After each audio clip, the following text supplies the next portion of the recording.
They don't teach this in schools. They don't whisper it in locker rooms or boardrooms. In fact, the very idea sounds mystical, almost forbidden. But the truth is simple and ancient. Every man, no matter his upbringing, his race, or his class, is born with a force that could either destroy him or make him divine. It's not money, it's not influence, it's not education. It is his sexual energy, the fire that burns beneath his desires, the pulse that drives his longing, and the power that can either drain him into weakness or raise him into greatness. This fire, when misused, reduces men to addicts, chasing temporary relief with hollow women and fleeting orgasms. But when harnessed, when a man learns to transmute that energy, he becomes unstoppable. History is littered with the names of men who mastered this force, and behind the curtain of their success lies one forgotten truth. They learned to convert their lust into legacy. Napoleon Hill called it sexual transmutation in Think and Grow Rich, and he did not mince words.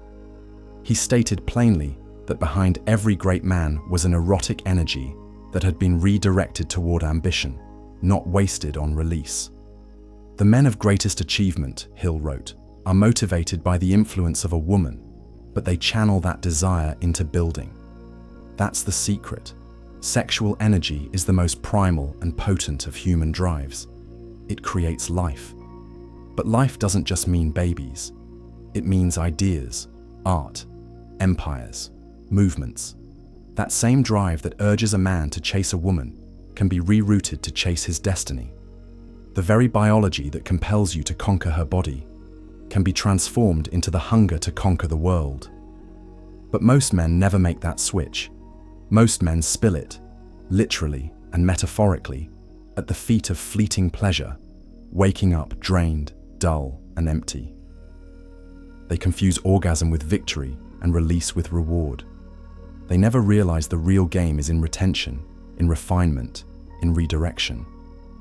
Think about the men you admire, the inventors, the warriors, the philosophers. Men like Leonardo da Vinci, who was believed to be celibate for most of his life, pouring his obsessive drive into invention, art, and anatomical study. Nikola Tesla, another genius who swore off women entirely, once said that abstaining from sexual pursuits gave him the focus he needed to harness the power of electricity itself. These men didn't see sex as evil, they simply recognized it as energy. And energy, like fire, can burn down a house or power a city, but only if you know how to use it. Now let's be clear, this isn't about puritanism or moral restraint. This is about power. Freud, the father of psychoanalysis, built his entire theory of human behavior around the idea of libido, the inner force that drives our actions. He believed that everything, from our jokes to our dreams, was secretly powered by sexual energy. But the most crucial insight Freud offered was this: when that energy is repressed, it festers and becomes neurotic. When it's indulged, it enslaves. But when it's sublimated, when it's consciously redirected, it fuels the construction of culture, architecture, and intellect. Civilization, in Freud's view, was built by men who took their primal urges and channeled them into higher pursuits. Your hunger for sex is not the problem. The problem is that you were never taught how to wield it. Carl Jung took it even further. He spoke of the unconscious forces within a man, the shadow, the anima, and warned of the dangers of projecting our unmet desires onto women. Every time you obsess over her attention, chase validation, or lose focus after sex, you are abandoning your path. Jung believed that true masculine development, what he called individuation, required a man to integrate, not suppress, his lust. To acknowledge it, tame it, and alchemize it into something higher. Not to avoid women, but to stop needing them. To rise from boyhood into the self. The fully formed, sovereign man who no longer chases pleasure because he's too busy becoming the source of power itself. Look around you.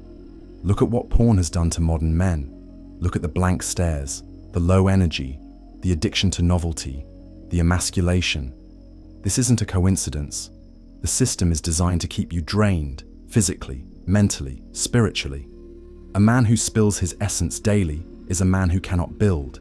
He has no edge, no clarity, no will. His fire is flickering, not roaring. He feels it, that quiet shame after the act, that fogginess in the morning, that lack of drive in his chest. He blames himself, or worse, he normalizes it. But the truth is, he was never taught that his seed is sacred, that every time he withholds it, he is building up internal pressure. Not frustration, but fuel.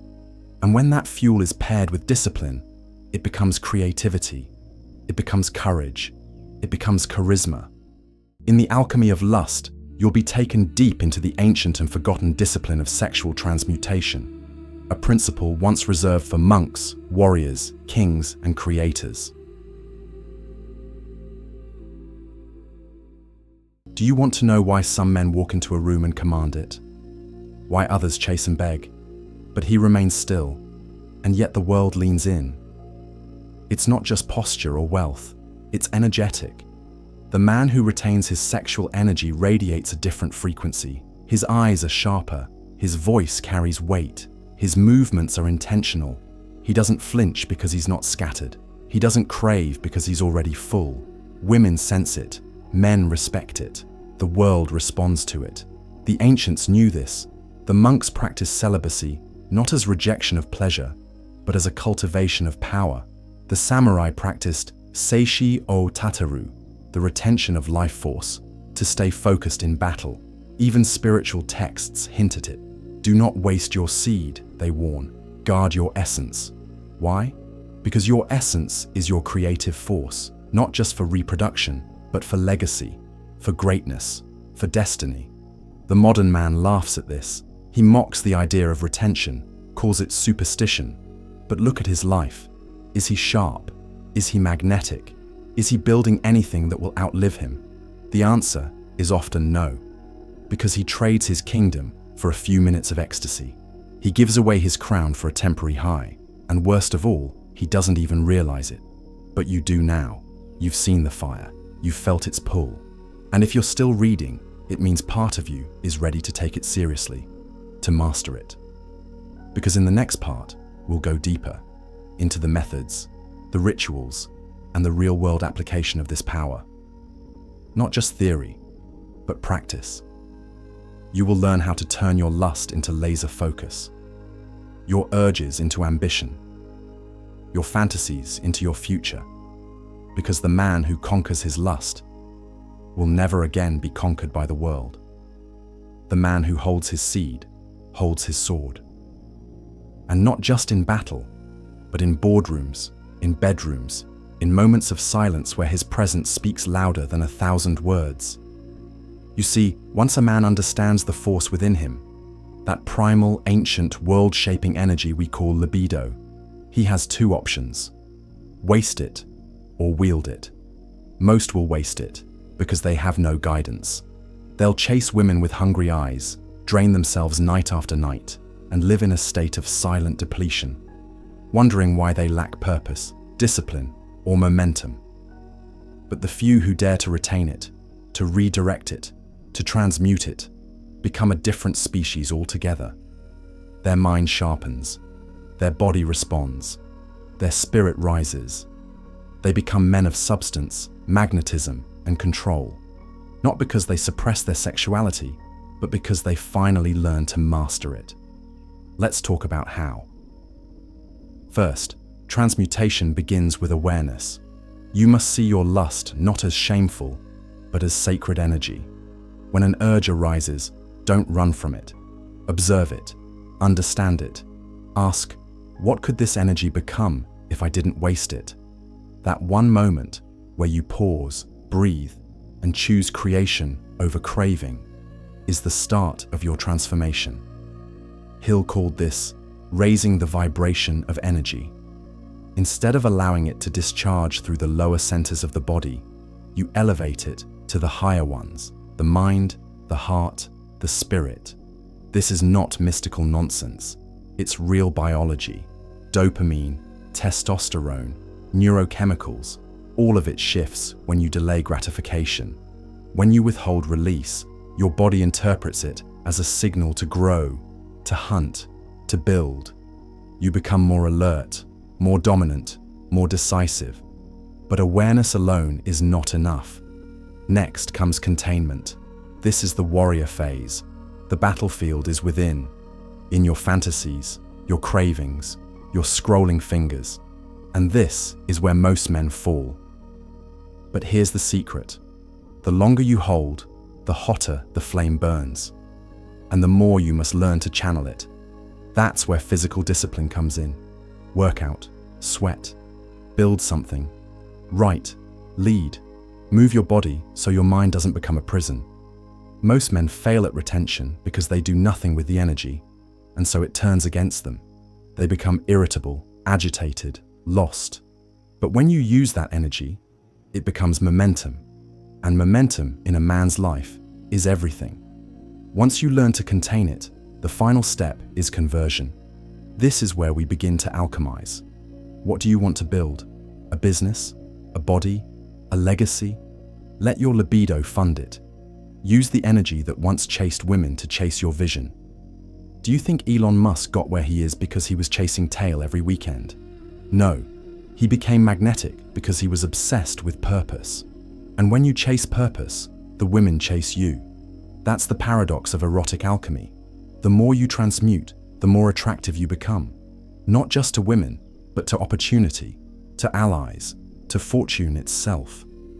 You begin to radiate something unspoken but unmistakable. Its presence, gravitas, king energy.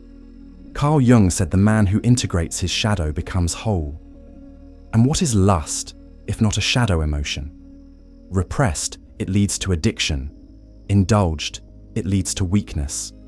But integrated, it becomes firepower. Imagine this. You're in a room full of men. Most are scrolling, distracted, reactive. But you walk in, focused, still, aware. You've been holding your essence, meditating each morning, lifting heavy, building daily. That glow on your face, it's not skincare, it's retention. That weight in your voice, that's conviction built from inner restraint. You don't just speak, you command. You don't just look, you see. That's the man who has mastered sexual transmutation. He's not nice, he's not needy. He is noble because his pleasure is no longer found in chasing women, but in building a world worthy of them. And what happens when he finally chooses to have sex? It's sacred, it's powerful. It's not mindless thrusting, it's spiritual union. David Dada teaches that the superior man does not need sex, but when he chooses it, he uses it to deepen connection, not distract from himself. Sex becomes not an escape, but an offering of energy, of love, of strength. This is what separates boys from men. Boys want release, men want elevation. And that elevation only comes when sex is no longer about losing energy, but sharing it consciously. Let me leave you with this. Your semen is not just fluid, it is life force. It contains everything required to build a human being. Think about that. Every drop carries the blueprint of life itself. So why are you throwing it away on tissue paper and empty women? You were not meant to be a slave to orgasm. You were meant to be a builder of kingdoms, a warrior of vision, a creator of reality. But only if you stop leaking your power and start wielding it. This is the great secret, the hidden code, the ancient weapon of all great men. Transmute your lust, train your mind, guard your seed, build your empire. Thus remember, we are Indeceptor. Becoming Indeceptor is the code they never wanted you to learn. A psychological war map for men, forbidden teachings fused with modern strategy for influence, dominance, and self-mastery. If you want peace, prepare for war. The Indeceptor Archive is the complete vault. Every lesson, every revelation, every psychological blueprint I've ever recorded, handcrafted to help you break chains, build discipline, and become undefeatable in a world built to deceive men. No ads, No algorithms, no distractions.